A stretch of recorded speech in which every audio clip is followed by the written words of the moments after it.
The trans ideology rise over the past 4 years, in my opinion, played a critical role in Donald Trump's re-election because parents in particular were concerned about their children having to share a locker room with a biological man, a bathroom, or play against a man in a sport. And the simple reasoning is because of science, which Democrats love throwing out the window to fit their narrative. Men have different leverages, bone density, higher testosterone, which leads to a higher muscle mass, and typically are bigger than women, unless you count the women in Walmart.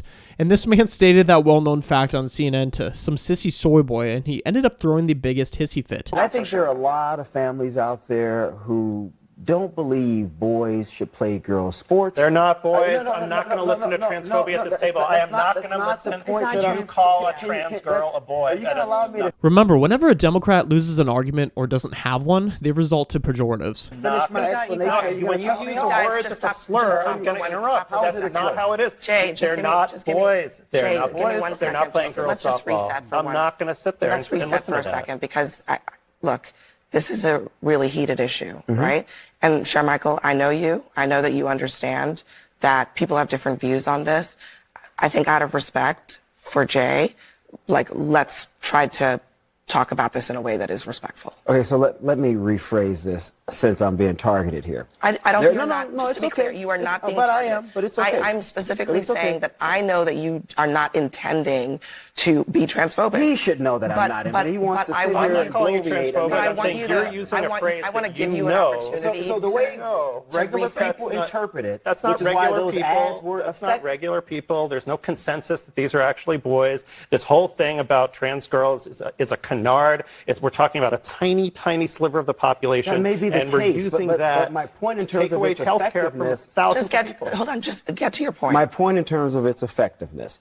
Regular people with children look at these things and they say, you know what, this is a bit too far. I do not agree with this. I don't like this. I think Democrats are going way too much to the left on social issues. They're uncomfortable with it. A lot of people believe that. A lot of families believe that. You may disagree with that reality, but that's why Republicans kept running those ads over and over and over again, because they saw the metrics suggested that they were working. In those ads over and over again and using rhetoric like you just used, saying this is boys playing girls sports. First of all, we're talking about 5 people in the entire country. You would prefer? We're talking about trans girls being allowed to play with the people who are in their gender. And if you don't believe, you don't have to listen to me. Listen to the American Medical Association, the American Psychological Association. The American Medical Association. This is not about the issue. Guys, Right? just This is about trying. If you're brainwashed on a particular issue, the signs and symptoms involve not being able to accept reality, whining, and saying a bunch of false BS, and that's exactly what happened here. He wants to claim that the man uses false rhetoric in TV ads, but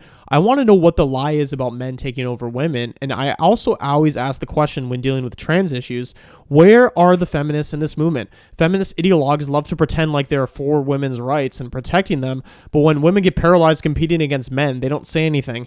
The feminist movement is now abortion rights, and that's it. And using the argument that there's only a small percentage of the case in the United States is not an argument at all, because men like Leah Thomas have become champions. And I know it's too difficult for these people to understand because they never played sports. Their only sport is Twitter activism, now probably TikTok activism. But placing a man in a woman's category, even with hormone suppressors, automatically puts them in an extreme advantage, similar to taking a heaping amount of steroids.